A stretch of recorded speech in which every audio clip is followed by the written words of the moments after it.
जय हिंद, वंदे मातरम। प्यारा साथियों और सभी साथियों को मेरा प्यार भरा नमस्कार। साथियों, रीट 2024 पर इन सभी बिंदुओं पर आज चर्चा करेंगे। इसके पहले साथियों, दो शब्द। आखिर में जीवन में सफलता किस प्रकार से प्राप्त करें साथियों? बिना कर्म के सफलता नहीं मिलती साथियों, ये मुझे भी पता है, ये आपको भी पता है साथियों। फिर भी हम कर्म नहीं करते हैं साथियों और फल की इच्छा करते हैं। यानी कि कर्म कम करते हैं और फल की इच्छा ज़्यादा करते हैं। मान लीजिएगा हम 2 या 3 घंटे पढ़ते हैं, 4 घंटे पढ़ते हैं साथियों, और हम कलेक्टर बनने की सोचते हैं साथियों, तो ऐसा कभी भी संभव नहीं है।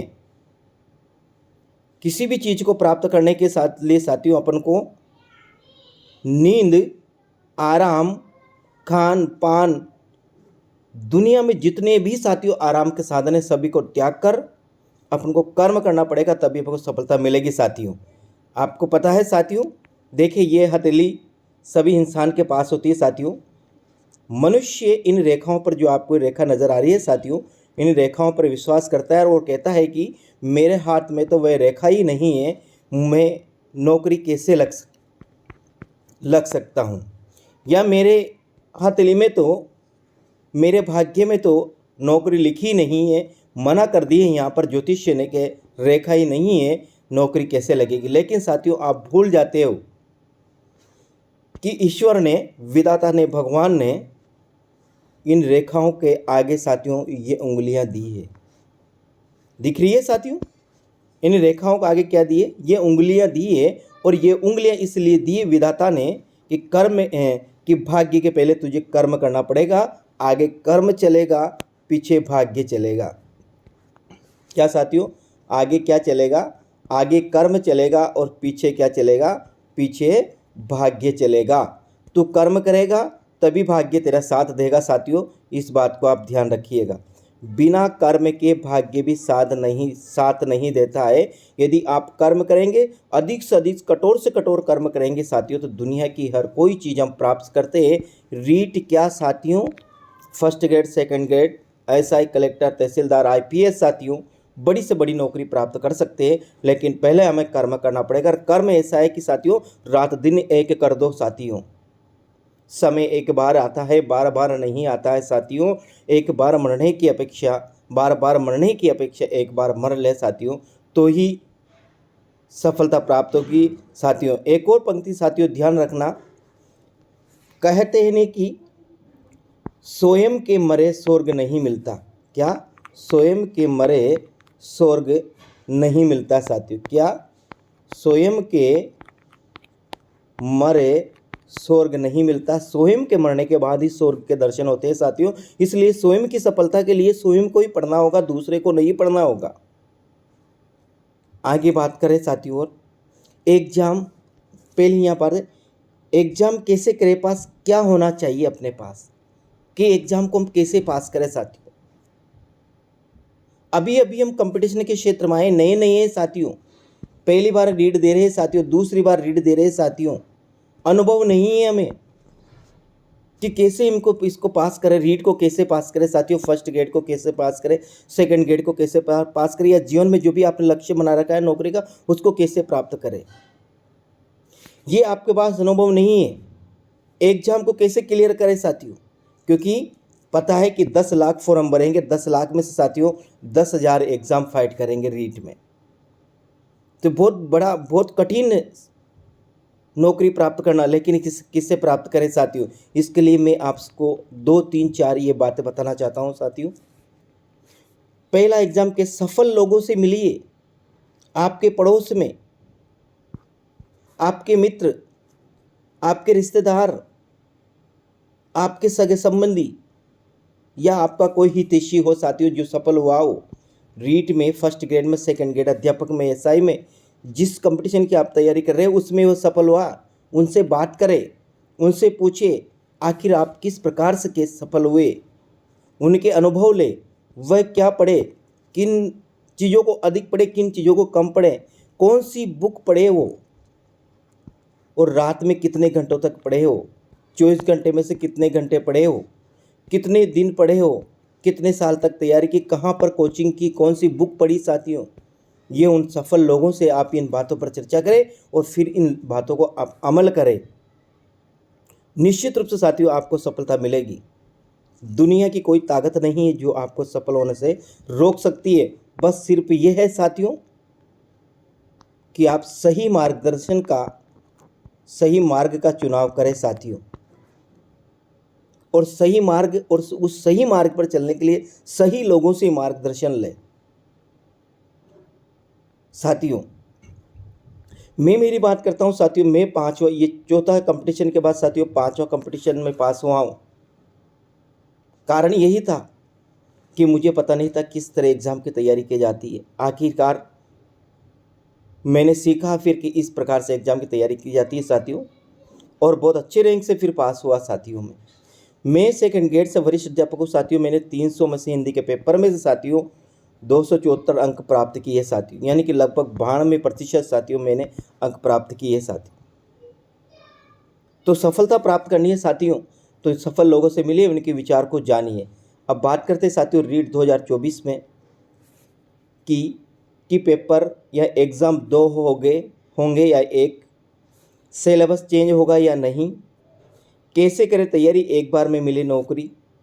सभी सवालों के जवाब अब जमकर करें तैयारी साथियों। सभी पर यहाँ पर विचार करेंगे। पहली बात करेंगे यहाँ पर पेपर या एग्ज़ाम 1 होगा या 2 होगा साथियों। देखिए साथियों अपने पास पहला प्रश्न है कि पेपर 2 होंगे या 1, यानी कि एग्ज़ाम प्री और मेन एग्ज़ाम होगा या फिर साथियों एक ही होगा।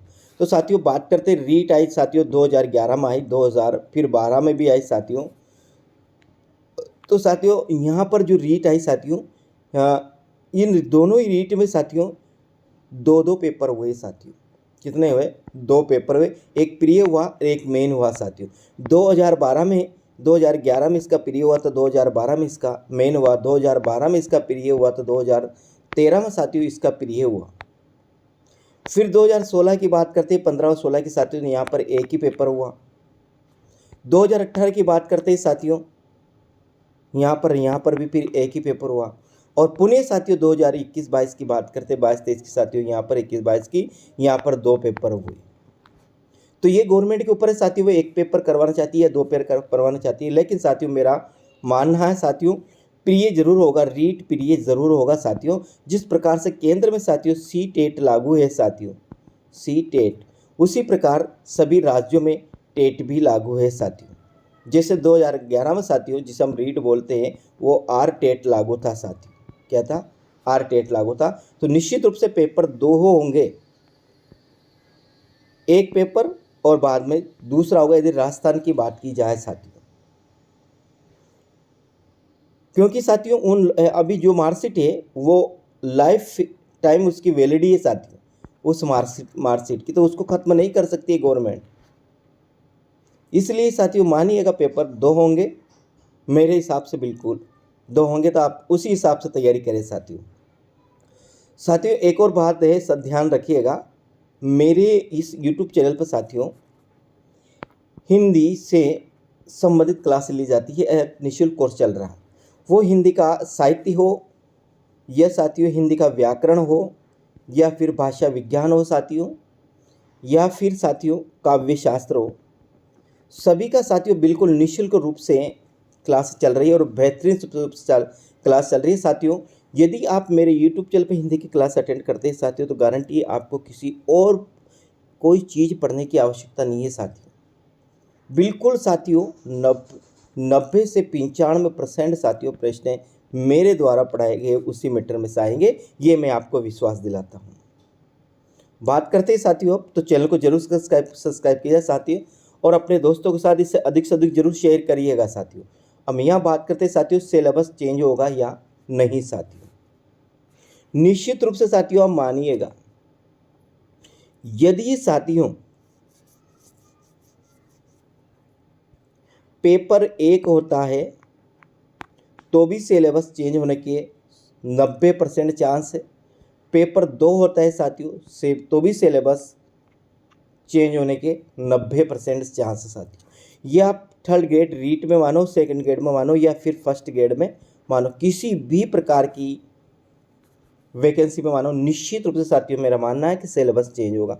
अब पुराना सिलेबस क्या था साथियों, बात करते तो पुराना सिलेबस लेवल 1 की बात करते साथियों, तो इसमें मनोविज्ञान था, राजस्थान जीके था, और बाकी सेम जो आपका अभी जो पेपर है साथियों सेम इसी प्रकार का था। लेकिन साथियों ये थोड़ा सिलेबस ज़्यादा है, वहाँ पर सिलेबस कम था साथियों, सिलेबस ज़्यादा है कम, तो निश्चित रूप से मानिएगा अब का जो वर्तमान का जो सिलेबस साथियों बहुत कठिनाई स्तर का, बहुत कठिन स्तर का सिलेबस है साथियों। इसको सरल रूप दिया जाएगा। जो आपका मेन एग्ज़ाम होता है रीट का, उसको सरल किया जाएगा। उसी प्रकार साथियों यदि सेकंड लेवल की बात की जाए तो सेकंड लेवल का जो सिलेबस होगा वो भी बिल्कुल साथियों निश्चित रूप से यदि 2011 और 12 की बात की जाए साथियों उसके अनुसार होता है साथियों, तो बहुत ही सीधा हो जाएगा। उसमें केवल आपको साथियों मनोविज्ञान और एक आपका सब्जेक्ट और एक राजस्थान जीके साथियों, एक आपका सब्जेक्ट और राजस्थान जीके साथियों, बस ये 3 प्रकार से प्रश्न इसमें पूछे जाते हैं। मनोविज्ञान के साथियों 20 प्रश्न, सब्जेक्ट के साथियों 60 प्रश्न और 20 प्रश्न राजस्थान जीके के साथियों, या फिर 40 प्रश्न राजस्थान जीके के, 40 प्रश्न मनोविज्ञान के साथियों। इस प्रकार से साथियों ये हो जाते हैं लगभग 150 के प्रश्न। इस प्रकार से साथियों ये सिलेबस रहेगा। निश्चित रूप से मानिएगा साथियों आपका सिलेबस निश्चित रूप से चेंज होगा, चाहे कितना ही चेंज क्यों ना हो साथियों, सिलेबस ज़रूर चेंज होगा। इसलिए अभी जहाँ तक वैकेंसी नहीं आती है रीट की साथियों, वहाँ तक उन चीज़ों को पढ़िए जो दोनों में कॉमन है साथियों। जैसे मान लेते हैं साइकोलॉजी या साथियों मनोविज्ञान है साथियों, साइकोलॉजी या मनोविज्ञान है साथियों, ये बिल्कुल साथियों कॉमन है। हिंदी व्याकरण साथियों बिल्कुल कॉमन है। राजस्थान जीके है साथियों बिल्कुल कॉमन है सभी में। तो जो चीज़ें साथियों ये जो कॉमन है, जो हर एग्ज़ाम में आती है, उन पर आप पढ़िएगा तो निश्चित रूप से साथियों आपको सफलता मिलेगी। देखो सफलता प्राप्त करने का में साथियों सही मार्गदर्शन और सही दिशा में कार्य करना भी सफलता का एक बिंदु है साथियों। इसलिए आप सही समय पर सही मार्गदर्शन ले और सही समय पर सही दिशा का चुनाव करके साथियों, सही सिलेबस का, सही मैटर का चुनाव करके साथियों, सही निर्णय लेकर साथियों इस युद्ध क्षेत्र में उतरिए तो निश्चित रूप से साथियों आप विजय फतेह करेंगे, ये मेरा मानना है साथियों। वीडियो कैसा लगा साथियों कमेंट के माध्यम से जरूर बता कर जाइएगा और अपने साथियों के साथ साथियों इससे अधिक से अधिक जरूर शेयर करिएगा। तो जय हिंद, वंदे मातरम प्यारे साथियों, मिलते हैं अगले वीडियो में। राम राम प्रिय साथी।